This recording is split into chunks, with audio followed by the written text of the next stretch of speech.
Hello all. क्या हाल चाल। आज की प्रैक्टिस की वर्ल्ड में रेरा के नाम से एक नई प्रैक्टिस का रिजीम शुरू हुआ। तो मैंने सोचा क्यों ना आप लोग को रेरा के बारे में कुछ बेसिक जानकारी देता जाऊं कि रेरा होता क्या है, क्यों बना है, रीजन क्या है। तो स्टार्ट करते हैं वीडियो को। रेरा का मतलब रियल एस्टेट रेगुलेशन एक्ट हुआ। एक ऐसा एक्ट बन गया जिससे सारे बिल्डर, सारे प्रॉपर्टी डीलर, अगर वो प्रिस्क्राइब लिमिट को प्लस करते हैं यानी उससे ज़्यादा उनकी है, तो उनको रेरा में रजिस्ट्रेशन कराना जरूरी है। लेकिन अभी मैं एक सीनियर की बात सुन रहा था रेरा के रिगार्डिंग एक वेबिनार में। तो उनका ये कहना था आने वाले 5 साल में इसका जो फ्यूचर होगा, हर छोटे से छोटा कॉन्ट्रैक्टर, हर छोटे छोटा बिल्डर जो अपने आप को कंस्ट्रक्शन लाइन का सबसे बड़ा बिल्डर कहता हो या सोचता हो कि हम भैया एजेंट बन गए हैं, हम तो 1% 2% खा लेंगे, वहाँ काम हो जाएगा, उन सब के लिए एक रेरा एक्ट बहुत बड़ी चीज आ गई है। अब हर बंदा एजेंट नहीं बन सकता प्रॉपर्टी का। अगर वो रेरा में रजिस्टर्ड नहीं है तो वो कहीं पे भी स्टैंड ही नहीं हो सकता। मजे की बात, एक बार अगर आपने रेरा में रजिस्ट्रेशन करा लिया तो ये भी नहीं कि आप हमेशा के लिए फिक्स हो गए। 5 साल की वैलिडिटी होगी, स्टेट वाइज रजिस्ट्रेशन होगा, सब चीजें आ चुकी हैं। धीरे धीरे रेरा भी बड़ा हो रहा है और इनका कहना है कि अगले 5 साल में बिना रेरा के एक सिंगल बंदा एक सिंगल प्रॉपर्टी भी नहीं बेच पाएगा, जो कि इसका इंट्रोडक्शन था। अब आगे बात कर लेते हैं स्लाइड के बारे में जो मैंने आगे बनाई है। जैसा कि आपको पहली स्लाइड ही समझ में आ रही होगी कि अगर आप भी कोई प्रॉपर्टी परचेज करने जा रहे हैं, इस समय लॉकडाउन का पीरियड है, अपने पैसे को सही जगह इन्वेस्ट करें, उसी के लिए मैंने ये वीडियो बनाई है। तो आइए स्टार्ट करते हैं आज की वीडियो। अगर आपको मेरा बताने का तरीका समझ में आया हो तो बस सिंपल सब्सक्राइब रखिए और लोगों तक प्रमोट करिए, ताकि मैं आप लोगों के साथ इसी तरह प्रोफेशनल जुड़ा रहूं और ऐसी ही कुछ एक्ट्स, कुछ बातें जो आपको जानना बहुत जरूरी है, उन सबको मैं धीरे धीरे अपने चैनल में लेके आना चाहता हूँ।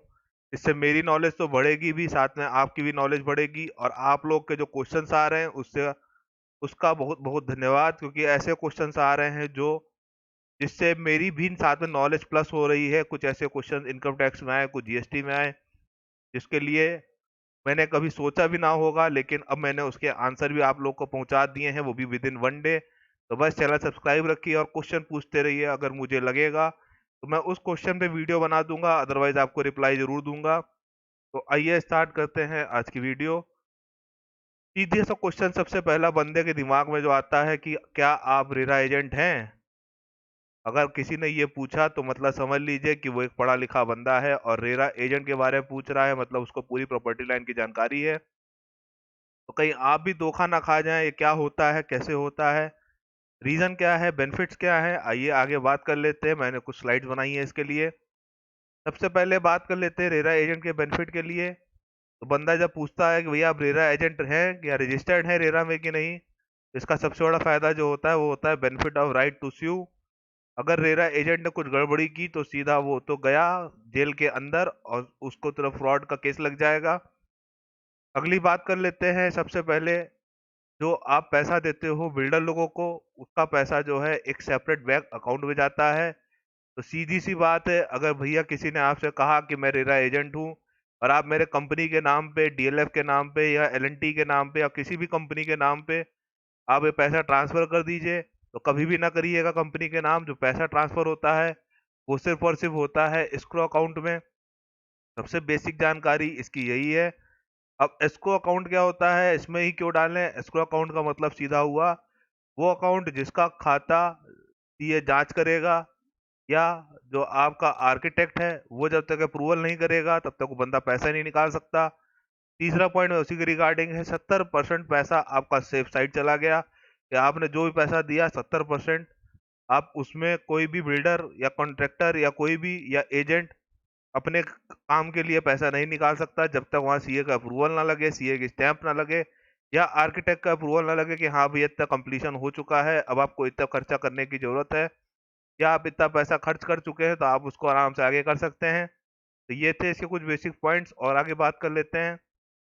अगर आपको लगता है कि हमारे साथ धोखा हो गया, अब हम क्या करें। कुछ नहीं, सीधा आप कोर्ट जाएंगे और वहां पे कंपनसेशन के लिए बात करेंगे। जैसे कि मैंने आपसे पहले भी कहा कि जो लाइसेंस है वो 5 साल के लिए होता है। लाइफ टाइम के लिए लाइसेंस अगर कोई बताता है तो ये भी आपको ध्यान देना चाहिए कि हम कहाँ फँसने जा रहे हैं। उसके बाद मैंने ये बात आपको पहले बता दी कि जो चेक आप देंगे वो आप बिल्डर के नाम का नहीं देंगे, आप एस्क्रो अकाउंट का देंगे। अगर आपने बिल्डर के अकाउंट का दिया या कोई माँग रहा है तो समझ लीजिए आपके साथ फ्रॉड करना चाहता है। आपको ये ज़रूर चेक करना चाहिए कि एजेंट रजिस्ट्रेशन जो रेरा में है, जो एजेंट अपने आप को रजिस्ट्रेशन बता रहा है उसका नंबर उसको अलॉट होता है, उसके सारे इनवॉइसेज में हर जगह अप्लाइड होता है, हर जगह लिखा रहता है। तो ये भी चेक करिए कि जो बता रहा है रेरा नंबर उसको लिखा है कि नहीं लिखा है। अभी तक क्या होता था, इस पॉइंट को थोड़ा सा एलोबरेट किया जाए तो बात क्या होती थी अभी तक कि भैया हर बंदा अपने आप को रेरा एजेंट बता रहा है या रेरा के बारे में जानता भी नहीं और कहता हम रेरा एजेंट हैं। लेकिन जब बात शुरू हुई या कहीं वो फँसना शुरू हुआ तो उससे नंबर माँगा गया, नंबर वो दे नहीं पाया। इसीलिए कहा जा रहा है कि अब अगर कोई भी छोटा से छोटा बंदा भी कहता है कि भैया मुझे प्रॉपर्टी दिला दो और वो एजेंट कहता है कि हाँ, मैं दिला दूँगा, तो सबसे पहले पहला क्वेश्चन जो दिमाग में आना चाहिए कि क्या आप रेरा एजेंट हैं? अगर हाँ, तो बहुत बढ़िया, नहीं है तो हम आपसे प्रॉपर्टी डीलिंग नहीं करेंगे क्योंकि हमको पता है कहीं न कहीं हमको इसका लॉस होने वाला है। हम कहीं न कहीं फ्रॉड में फँसने वाले हैं, तो ऐसा काम हम कभी भी नहीं करेंगे। कुछ बातें जो इनके डिस्क्लोज़र में होनी चाहिए एग्रीमेंट में, वो है कि आपका सुपर एरिया और कारपेट एरिया दोनों मेंशन करना ज़रूरी है। उसके बाद बात कर लेते हैं एस्केलेशन की। अब इन्फ्लेशन के लिए एस्केलेशन के रिगार्डिंग कोई भी पॉइंट आपके बिल्डर एग्रीमेंट में नहीं हो सकता। इसके लिए रेरा एक्ट ने मना कर दिया कि नहीं भैया, अब आपने जो रेट फाइनल पहले कहा था, आपको सोच समझ के कहना चाहिए था, अब इसमें रिवीजन पॉसिबल नहीं है। आगे बात कर लेते हैं, एक रजिस्टर्ड बिल्डर बायर एग्रीमेंट होना ज़रूरी है। ये थोड़ा-सा टिपिकल पॉइंट है, आप लोगों को ध्यान से समझना चाहिए। अभी तक क्या होता है, अगर किसी ने कहा कि आपको इतना एडवांस देना है, आप तैयार हो जाते हैं, चलो एक एग्रीमेंट कर लेते हैं, नोटराइज़ करा लेते हैं। नोटराइज़ तक तो बात समझ में आती है, लेकिन कोई भी इसको रजिस्टर्ड नहीं करवाता है। सबको लगता है कि ₹100 के स्टैम्प पे बात हो गई, बिल्डर एग्रीमेंट बन गया और आराम से उसमें मुहर लग गई, नोटराइज़ हो गया और आप लीगली फिट हो गए। यह आपका सोचना एकदम गलत है। अगर आप एक रेरा एजेंट के साथ काम करेंगे, तो आपको रजिस्टर्ड बिल्डर बायर एग्रीमेंट करवाएगा। अगर आप किसी एजेंट के रेरा एजेंट के अलावा भी काम कर रहे हैं, तो सबसे पहला काम ज़रूर करिए कि आपको रजिस्टर्ड बिल्डर बायर एग्रीमेंट लेना है। अगर वो रजिस्टर्ड बिल्डर बायर एग्रीमेंट नहीं कर रहा है, तो आपको आगे डील करने की ज़रूरत नहीं है क्योंकि ये भी एक कॉन्स है कि हाँ भैया, हम यहाँ फँसने वाले हैं, हमको बहुत सोच समझ के आगे चलना है। दूसरा पॉइंट, अगर वो कहता है कि भैया हम बिल्डर बायर एग्रीमेंट तो कर लेंगे, तब तक आप हमको कुछ एडवांस दे दीजिए, हम काम करवा रहे हैं आपका। तो ये भी एक रेरा एक्ट का पॉइंट है कि आप 10% से ज़्यादा उसको एडवांस नहीं देंगे, जब तक आप उससे बायर बिल्डर एग्रीमेंट ना करवा लें। ये तो बात हो गई ज़मीन लेने और देने तक की, यानी कि till the point of delivery. अगला पॉइंट मेरा जो है वो और खतरनाक है, जो रेरा में लिख दिया गया कि कंस्ट्रक्शन गारंटी दी जा रही है 5 साल की। जी हाँ, 5 साल की गारंटी दी जा रही है कंस्ट्रक्शन की, कि अगर डिलीवरी के बाद 5 साल में कोई प्रॉब्लम आ जाती है, कोई टेक्निकल फॉल्ट आ जाती है या कोई चीज़ ऐसी आ जाती है जिसकी वजह से कंस्ट्रक्शन पे क्वेश्चन मार्क उठ गए, तो अगर कंस्ट्रक्शन पे क्वेश्चन मार्क उठ गए तो 5 साल की गारंटी दे रखी है, वो फिर जाएगा जेल में। बिल्डर जो जिसने आपको प्रॉपर्टी दिलाई है। एक छोटा सा पॉइंट ये भी है इसमें, जो मैंने सबसे लास्ट में इसको लिखा है, कि अगर आपको लगता है कि भैया यहाँ पे कुछ गड़बड़ हो रहा है, या रेरा एजेंट को लगता है या रेरा बिल्डर को लगता है कि हमको क्या करना चाहिए, क्या नहीं करना चाहिए, और इसमें कहीं पे गलती निकल आई कस्टमर बाबू की, तो कस्टमर बाबू को भी पेनल्टी का क्लॉज इसमें दे रखा है। थोड़ा सा ध्यान देने वाली बात यही है कि कस्टमर बाबू भी इसमें जो है वो पेनल्टी के हकदार हो जाएंगे और उनको पेनल्टी जमा करनी पड़ेगी। तो इतने बेनिफिट जानने के बाद अगर मैं बात करूँ रेरा एजेंट की या रेरा की, तो आप लोग को अब समझ लेना चाहिए कि अगर प्रॉपर्टी अगर अब कहीं से भी लेनी है, तो वो रेरा एजेंट या रेरा बिल्डर होना बहुत ज़रूरी है।